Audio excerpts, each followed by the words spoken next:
Isang araw, may isang taong nangahas hanapin ang katotohanan. Isang Pariseo, isang guro, ang kanyang pangalan, Nicodemo. Scene 1. Nicodemo kasama ang Pariseo. Tinatawag nila siyang mapaglapastangan. Pero paano yun? Nakakita ang bulag, nakakalakad ang pilay. Walang makagagawa ng ganitong mga himala kung wala ang Diyos sa kanya.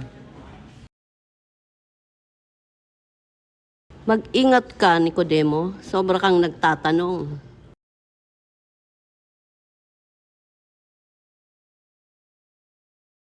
Nakikisalok siya sa mga makasalanan. Ganon ba kumikilos ang Diyos? May alab sa puso ko. Kailangan ko siyang makausap ng sarilinan. Scene 2. Nicodemo at ang isang alagad ni Jesus. Nilapitan niya ito upang makiusap. Pari ko po ba siyang makausap sa isang lihim na lugar na walang makakakita? Bakit po?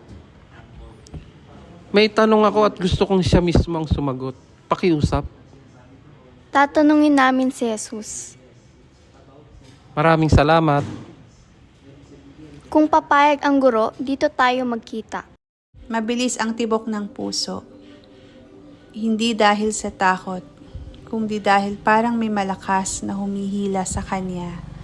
Ngayong araw, hindi lang siya makikinig sa katotohanan, makikilala niya ito ng personal. Scene 3. Lihim na tagpuan.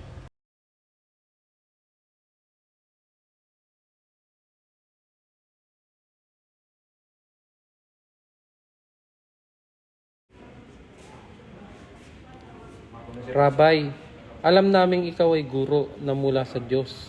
Walang makagagawa ng himalang ito kung wala sa Kanya ang Diyos.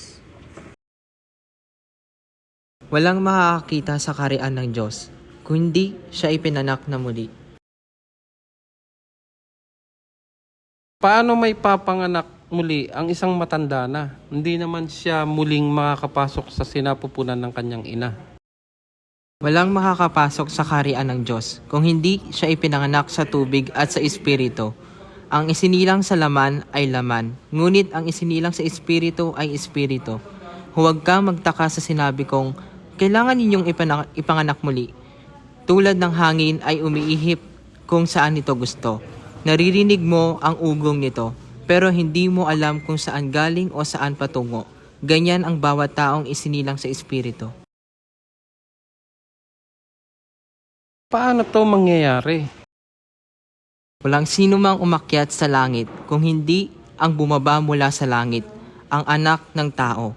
Tulad sa pagtaas ni Moises sa ahas sa ilang, gayon din, kailangan itaas ang anak ng tao, upang ang sino mang sumampalataya sa kanya ay magkaroon ng buhay na walang hanggan. Guro, nakita na nila ang iyong mga gawa. Ang mga may sakit ay gumaling. Ang mga bulag ay nakakita.